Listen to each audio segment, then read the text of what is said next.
J'ai envie de vous parler d'une représentation de la famille qui m'a été inspirée par une situation que j'ai vécue où j'observais un couple qui était en train de se disputer pour une histoire de week-end, un week-end qui devait permettre à l'un des membres du couple d'aller à la neige avec les enfants et l'autre ne pouvant pas y participer.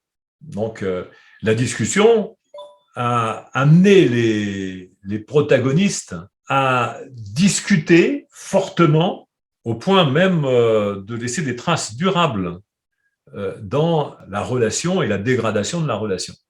Ce jour-là, donc, l'épouse souhaitait partir avec les enfants en week-end de neige et le mari, lui, dit « Mais non, moi, je peux pas partir, donc on n'y va pas.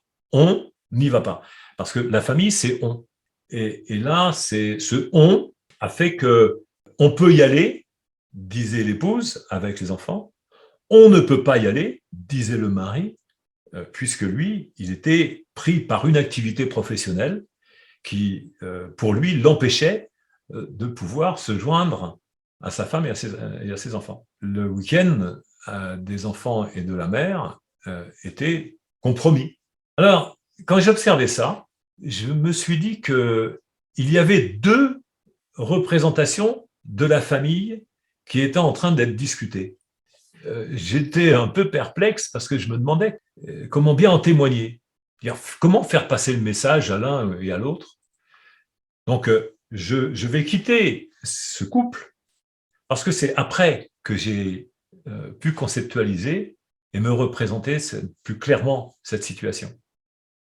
Je me suis dit que le monsieur avait une représentation verticale de la famille et que la dame avait une représentation horizontale de la famille.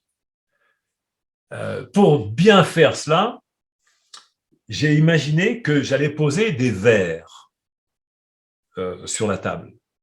Je pose un verre et je dis « ça c'est papa ».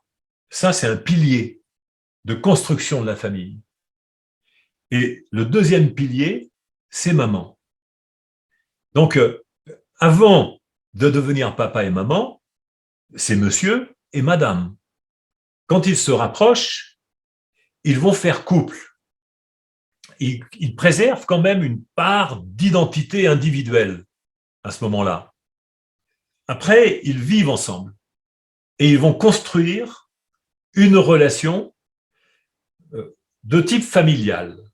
C'est-à-dire que là, il va y avoir un élément relationnel qui va faire l'identité du couple, hein, et ce couple, ça devient une personne morale qui unifie les deux personnes physiques. Les deux personnes physiques peuvent préserver leur identité individuelle ou alors la rendre dépendante de l'identité du couple. Alors, il y a plusieurs manières de voir cette dépendance. Ça peut être une dépendance au nom de l'un et de l'autre par les moyens financiers, par la manière de vivre en société. Ça peut être complètement affectif aussi, ça peut être fusionnel. Mais on retiendra déjà que ces deux piliers vont aller créer l'identité du couple, puis, quand il va y avoir un enfant, créer l'identité de la famille. La famille va reposer donc sur ces deux piliers, une belle planche au milieu, et l'enfant va venir par-dessus. Et on voit qu'il y a une construction qui se façonne petit à petit. Il y a un enfant, deux enfants, disons trois enfants. On a deux piliers et une élévation structurée pyramidale. Parce que, en fait, aussi, par en dessous de papa, par en dessous de maman, il y a aussi les autres constructions qui sont l'enracinement familial. Alors, en imaginant tout simplement que maman parte en week-end, c'est une chose. Mais en imaginant maintenant que maman part, c'est-à-dire qu'elle fait sa valise et elle dit de ces discussions, j'en ai marre, et moi, je m'en vais. On a donc cet édifice et maman s'en va. et ça s'effondre.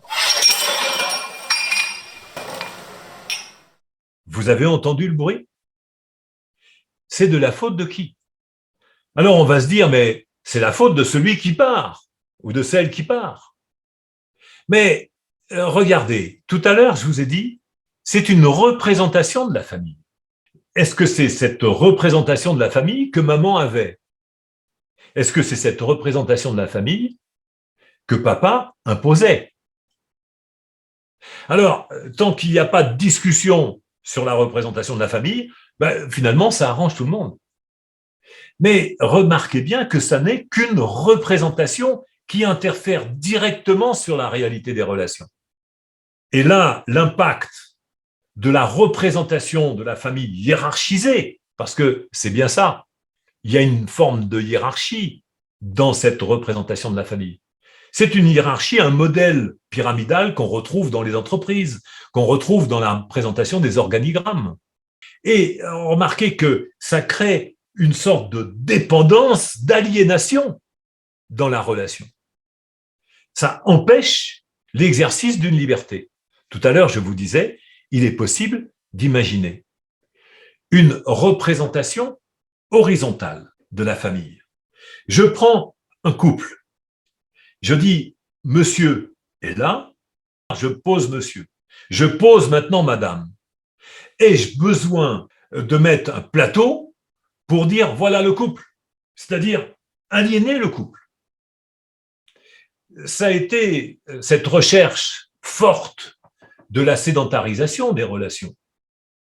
En créant, par exemple, le lien du mariage, eh bien, on a créé pas seulement une représentation de l'union d'un couple, on a sédentarisé, on a limité l'exercice des libertés.